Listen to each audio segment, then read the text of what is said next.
Hola Rodrigo, qué gusto estar conversando contigo nuevamente. Vamos a Hola. hablar de los dibujos de Dagoberto Vázquez, denuncia de la represión de las dictaduras militares en Guatemala. Entonces, preséntate brevemente. ¿Quién eres tú, Rodrigo? Buenas tardes, gracias Ruby. Sí, a mí es un gusto también compartir aquí contigo y con todos los que nos ven. Soy Rodrigo Vázquez, soy hijo del escultor Dagoberto Vázquez y ahora voy a presentar una serie de dibujos que tienen en común la denuncia de la represión de las dictaduras militares en Guatemala. Muchas gracias, Rodrigo. Para mí es un gusto hacer estas conversaciones contigo, que se quede grabado, porque yo creo que es importante que esto quede grabado y que cualquiera que quiera saber un poco más de no solo de Guatemala, de Dagoberto Vázquez, de la represión, de los artistas. Y bueno, es un cafecito, ¿verdad? Yo aquí tengo mi cafecito, así que invito a todos a que tengan su cafecito, porque este es un cafecito entre amigos que estamos conversando sobre uno de los artistas más sobresalientes de Guatemala y yo diría de América Latina. Así que por favor, Rodrigo, tienes la palabra. Cuéntanos un poquito de qué vamos a hablar el día de hoy. Muchas gracias, Ruby. Sí, lo de cafecitos no lo pensé. Entonces, sin café de mi parte, No pero te porque puedo. tú tienes que hablar, tú no tienes derecho a Ah, bueno, café, los demás sí. ok. Por favor, dale, Sí. Rodrigo. Bueno, entonces empiezo aquí hablando de Dagoberto Vázquez, un escultor. Él siempre se presentaba a sí mismo como escultor, pero él dominó todas las artes plásticas, desde el dibujo hasta el muralismo, tanto en mosaico como en cemento fundido, etcétera. Entonces, todas las artes plásticas las dominó: el dibujo, el grabado, la pintura al óleo, a la acuarela, etcétera. Y dentro de toda la obra de él tan vasta que dejó una dedicada su vida en Guatemala, a cómo los guatemaltecos vivíamos en este país y denunciando las dictaduras militares, que para él era un tema muy importante, muy personal, porque él participó activamente en muchas actividades cívicas mejor dicho, durante el proceso democrático que se dio en Guatemala en 1944, cuando derrocaron a la dictadura de 14 años de Ubico, el general Ubico. Y luego empezó la primavera democrática, a raíz de la cual pues, surgió en Guatemala la primavera democrática. Y él tuvo la oportunidad de estudiar en el extranjero con una beca del gobierno democrático de Arévalo. Y cuando regresó, pues se unió a la vida guatemalteca, pero en 1954 hubo un golpe de Estado que organizó la Agencia Central de Inteligencia de Estados Unidos en contra de los gobiernos democráticos de Jacobo Arbenz. La razón de esto es que Arbenz hizo una reforma agraria para dotar de tierras a los campesinos y afectó de alguna manera los intereses de la frutera, la United Fruit Company de Estados Unidos. Y resulta que los inversionistas, los importantes, más importantes de la United Fruit Company, eran el secretario de Estado de Eisenhower y el director de la Agencia Central de Inteligencia. Entonces, y se prepararon el golpe de Estado y acabaron con la democracia en Guatemala, que duró solo 10 años. A partir de ahí surgió la lucha contra las dictaduras militares en Guatemala, y Dagoberto Vázquez también, así como había participado en el derrocamiento de la dictadura de Jorge Ubico. De la misma manera también luchó contra la dictadura de el coronel Carlos Castillo Armas, que fue el que le dio el golpe de estado al coronel Jacobo Arbenz Guzmán. Lo, ahí, en esta, después de este golpe de estado contra Jacobo Arbenz, Dagoberto Vázquez participó activamente en la lucha contra la tiranía de Carlos Castillo Armas, y resulta que eran conocidos, porque cuando mi padre, Dagoberto Vázquez, era joven, vivieron en una casa en donde alquilaba mi abuela, la madre de Dagoberto Vázquez, alquilaba cuartos para sus hijos, para vivir con sus hijos ahí, y uno de los inquilinos de esa casa fue un tal cadete Carlos Castillo Armas, que estudiaba en la Escuela Politécnica. En esa entonces era un cadete que estudiaba en la Escuela Politécnica. Se hicieron amigos con la familia porque vivían en la misma vecindad, y resultó que Carlos Castillo Armas fue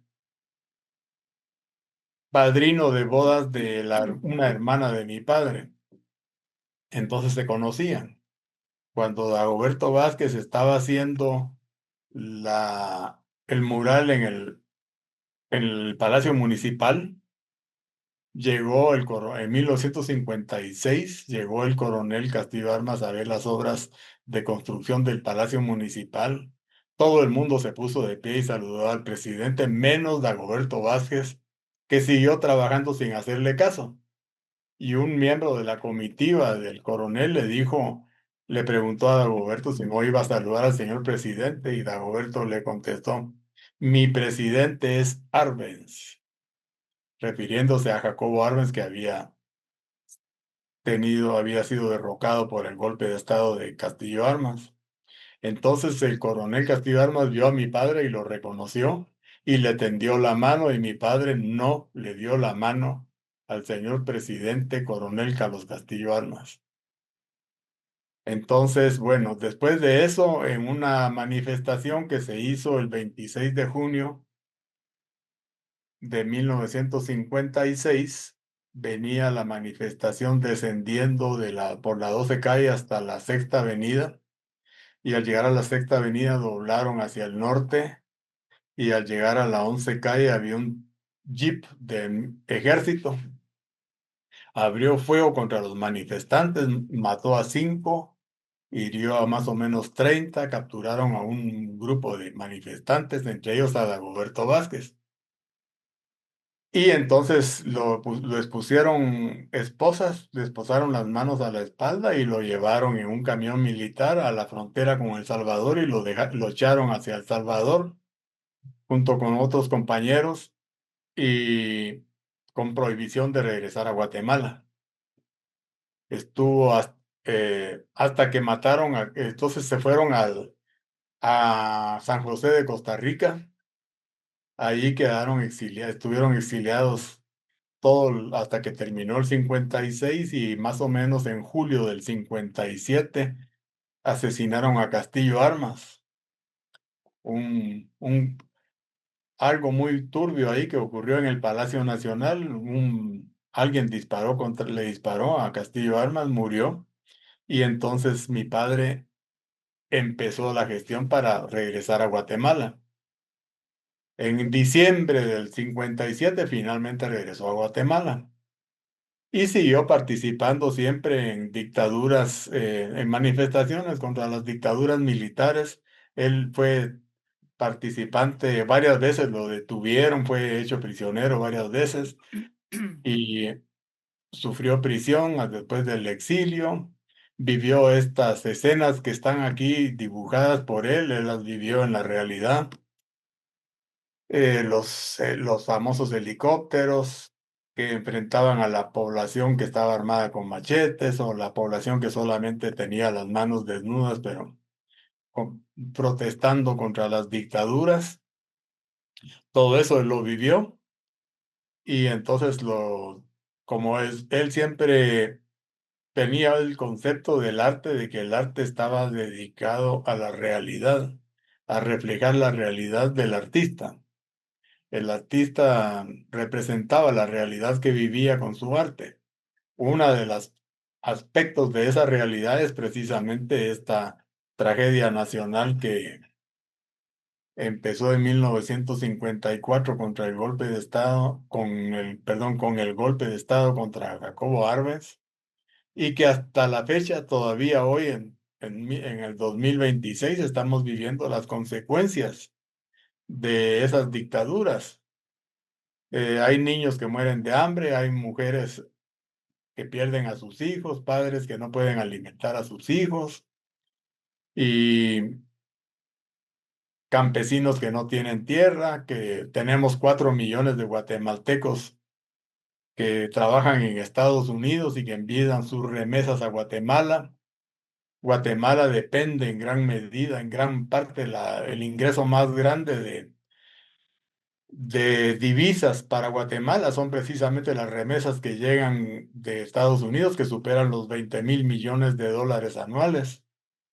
Esa es gente que ha sufrido para llegar a Estados Unidos y que sufre un vivir en Estados Unidos cuando el presidente de Estados Unidos, por ejemplo, dice que son asesinos, violadores, ladrones, que vienen de shitholes, como él les llama, los países de donde vienen todos esos latinoamericanos, en particular los guatemaltecos, vienen de shitholes, como el presidente de Estados Unidos. En fin, todas esas humillaciones, todo este sufrimiento y todo este esfuerzo por ayudar a su familia en Guatemala, todo esto se hace con una participación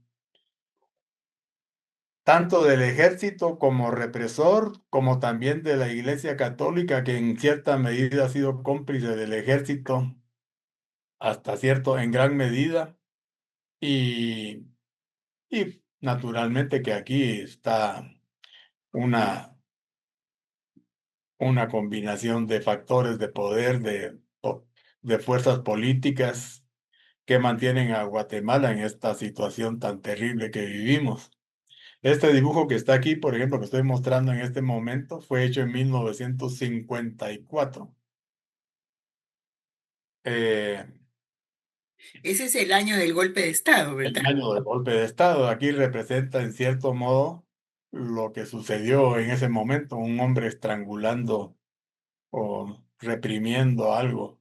No está muy claro el dibujo, pues, pero es una representación de violencia. Ujú. Aquí tenemos otra representación de violencia, como están ahorcando, deteniendo, reprimiendo a un hombre. Y aquí tenemos las manos que sostienen a otro que no puede hacer nada, ¿verdad? Que está sometido. Y aquí tenemos la situación también en 1954, este dibujo del mismo año del 54 también, representa pues la situación esa que se vivió en ese momento. Y desgraciadamente muchos dibujos no tienen fecha ni tienen título y tenemos que tratar de interpretar qué es lo que Dagoberto estaba representando ahí, pero en este momento, por ejemplo, el dibujo que vemos aquí en este momento es de 1954 también. Aquí tenemos otro dibujo que es muy posterior al 54, creo yo. Creo que es posterior al Ese 54, no pero tiene fecha, ¿verdad? no tiene fecha, desgraciadamente, pero sí es una representación de la violencia. Aquí tenemos también, este es del 57. Posiblemente es de cuando él estaba exiliado en Costa Rica y entonces en ese año del 57 que cuando finalmente regresó, pero él regresó en diciembre del 57 a Guatemala. Y a Castillo Armas creo que lo mataron en julio del 57 si mal no recuerdo. Entonces por ahí de ese año es este dibujo. Aquí no tenemos fecha, solo tenemos una representación de la medusa. Como la Eh, muerte, ¿verdad? sí, es exactamente alguien que puede con su mirada matarte. solo con su mirada, ¿verdad? En fin, aquí tenemos un dibujo que representa la muerte también, pero no como una medusa, sino más bien el rostro de un hombre que parece demente, como loco, ¿verdad? Con el cabello desordenado, una serpiente y las cruces de las sepulturas, en fin. En realidad en Guatemala, pues gran parte hay que estar un poco, se vuelve uno algo, la gente se vuelve, pues hay una cierta enfermedad también, enfermedad en la población, pues de vivir estas situaciones tan terribles que hemos vivido. Más de 250.000 muertos, 50.000 desaparecidos, 450 aldeas arrasadas, dos genocidios. Este dibujo también es de 1957. Y aquí tenemos algo que parece que fuera, desgraciadamente el papel está en mal estado después de tantos años, pero la fecha no se alcanza a ver bien aquí. Pero sí se ve, se entiende Se bien ve la el, violencia sí, representada sí, sí, sí. claramente. Aquí tenemos a un ahorcado y Pues aquí muy tenemos un interesante, doctor. fíjate cómo él representa sin palabras, ¿verdad? Sin palabras Exactamente. Sí. toda la situación que se vivía. Yo recuerdo, fíjate, yo era una nena, tú de seguro tenías tus 4 o 5 años en esos entonces, ¿verdad? En el 54 yo tenía 5 años, sí, Sí, sí, porque somos más o menos contemporáneos. Yo me sí, recuerdo, fíjate, que se vivía un ambiente de miedo y que en mi casa teníamos los niños, mi hermano y yo, y algunos vecinitos que nos habían dicho que si venían los aviones, que había que esconderse. sí, Y le decían los sulfatos, me acuerdo. los sulfatos. Sí. Y que Que, entonces en mi casa, fíjate, había una cama que le habían puesto para que nos metiéramos abajo de la cama, pero estaba todo arregladito y ya sabíamos que si decían vienen los sulfatos, teníamos que salir corriendo y hacíamos como ensayos, ¿verdad? Y para nosotros era un ya, juego. sí, Después, años después, yo entendí, ¿verdad? Me recuerdo también que a veces decían que iban a cerrar las tiendas y que no había pan. Y entonces decían, dicen que van a cerrar las tiendas. Señora, vaya a comprar su pan. No sé si tú te acuerdas de eso. pues, del pan no, Sí, compre los su pan sulfatos sí. temprano porque va a haber bulla. Esa era Sí. la palabra, ¿verdad? Porque uno no sabía cuándo iba a haber otro golpe de estado o bombardeos o los sulfatos, y entonces era un ambiente de miedo y de incertidumbre total, ¿verdad? Y los dibujos estos pues los representan muy bien, ¿verdad? Una etapa de terror, sí, había, después del golpe de Estado vino la cacería de brujas. Y entonces todos los que eran comunistas, el ser comunista era casi una sentencia de muerte, es decir, que lo señalaran a uno de comunista era una sentencia de muerte. Y el comunista era cualquiera que se oponía al gobierno. Sí, porque en realidad no era comunismo, porque eso era una cosa mucho más compleja, ¿verdad? Simplemente comunista era el que se oponía al gobierno de Castillo Armas, ¿verdad? Sí, así es, el que quería regresar a los gobiernos de Arévalo y Arbenz de la época de la primavera democrática, que no eran comunistas, sino que eran, No, pues. eh, por ejemplo, la reforma agraria de Arbenz, pues se hizo para desarrollar el capitalismo en el campo. Eso decía el decreto 900 de la ley de reforma agraria, desarrollar el capitalismo en el campo para que los campesinos tuvieran dinerito y tener entonces un mercado interno en Guatemala que Claro, claro. impedía el desarrollo de una economía nacional. Pero como tocaron a la United Fruit Company y, y esos estaban asociados a la agencia Hay estatal unas obras de Manuel Galich donde cuentan eso, ¿verdad? El tren amarillo, me recuerdo yo. Ah, que cuentan todo eso, ¿verdad? Que pasó y por eso se llama el tren amarillo, porque era lleno de banano, ¿verdad? Y ahí sí. cuentan eso que tú estás contando ahorita, ¿verdad? Cómo fue todo eso de la United Fruit Company y que esa fue la causa de que dieran el golpe, como tú bien lo has dicho, porque habían intereses muy grandes en Estados Unidos de la United Fruit Company. Ujú. Sí, desafortunadamente se dio la mala suerte de que los principales accionistas estaban en el gobierno de este De general Eisenhower. Ujú. Eisenhower, sí. Este dibujo también es de 1954. Ese año sí puso fecha a sus dibujos.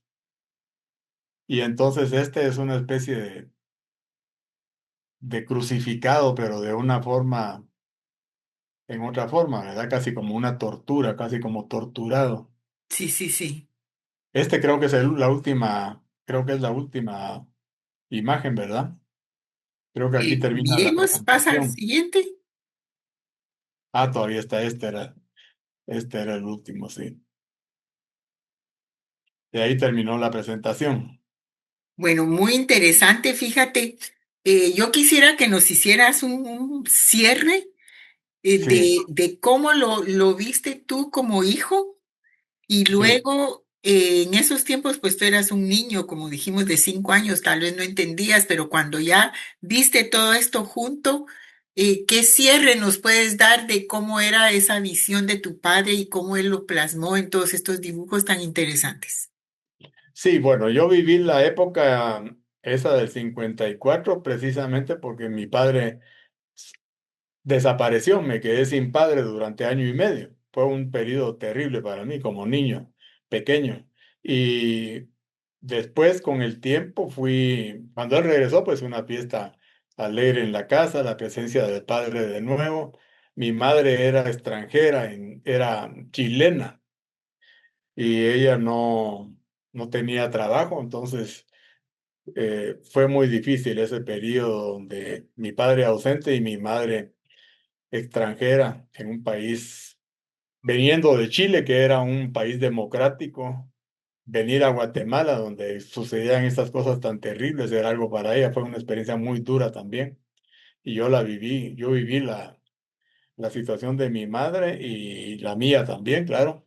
Y luego con el tiempo ya, por ejemplo, cuando yo entré a la secundaria a los 13 años de edad, se dio ese movimiento bastante fuerte en Guatemala, era 1962. Acababa de ocurrir la Revolución Cubana y en Guatemala se Fue cuando prestó cayó y digo las fuentes, ¿verdad?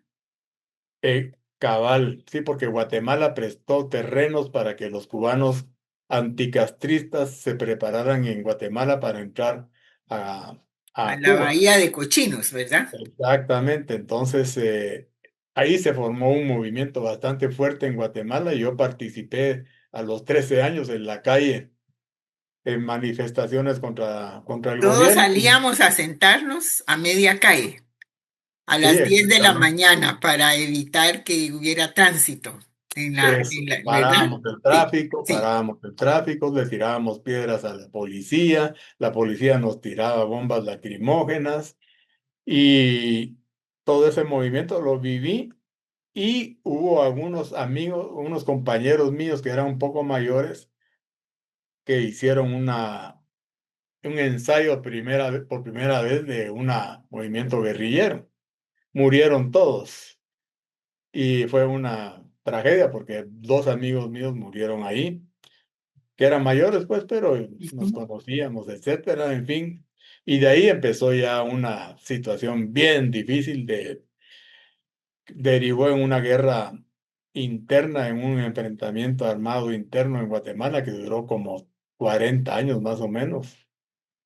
Y mira, Rodrigo, ¿cuándo fue que tuviste todos estos dibujos y los uniste y, y estamos ahora en un PowerPoint? ¿Cuándo fue cuando tú eh, tomaste todos estos como para hacer esta narración del día de hoy? Bueno, cuando mi padre murió, yo vivía con él, entonces yo me quedé en la casa donde compartía con él y aquí estaban todas las cosas de él. Entonces yo empecé a hacer un inventario de esculturas, pinturas, la colección de arte de amigos de mi padre que eran artistas y que se intercambiaban pinturas, y arte folclórico, bueno, arte popular. Había también una colección de arte popular, y habían dibujos, grabados, escultura, pinturas de mi padre. Yo hice el inventario y los dibujos pues eran en una cantidad enorme porque eran papeles que estaban regados por todas partes, y son casi 3.000 dibujos. Y entre esos Imagínate, tres tú mil hiciste ese dibujos, inventario uno por uno.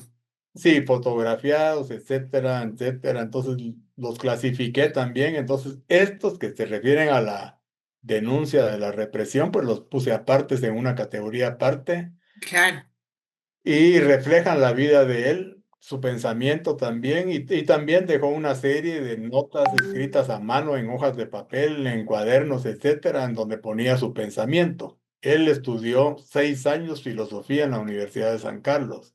Él era en el cierto modo un filósofo también.